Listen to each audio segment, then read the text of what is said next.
Maglalaan ng pondo ang DBM sa ilalim ng 2027 national budget para sa school security. Nilinaw naman ng palasyo na hindi masasamantala ang pondo dahil isasama ito sa regular operations expenses ng mga eskwelahan. Nakatutok si Jinky Baticados.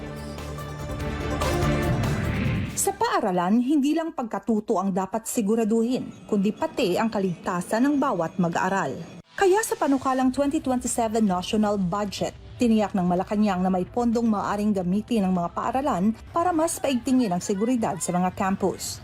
Ayon kay Presidential Communications Office Undersecretary at Palace Press Officer Claire Castro, nangako si Education Secretary Juan Edgardo Sani Angara na pondohan ang mga hakbang para sa school security. Ayon na rin po sa DBM, the proposed fiscal year 2027 national budget provides funding that schools may use for security requirements as part of their regular operations. Para sa mga public school, nilinaw ng palasyo na hindi ito makikita bilang isang hiwalay na budget item na nakakapangalang school security.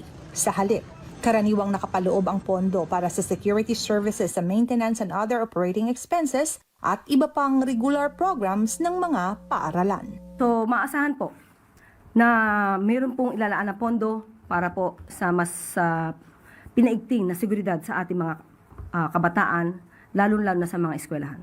Mas tumindi ang panawagan para sa mas mahigpit na campus security kasunod ng mga insidente ng pamamaril sa ilang eskwelahan.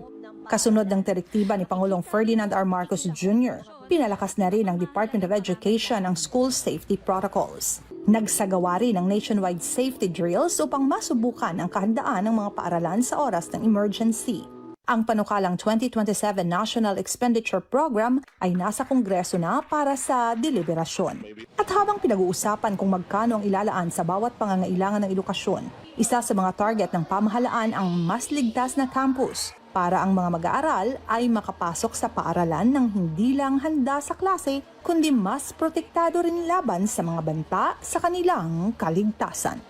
Jinky Baticados, IBC News.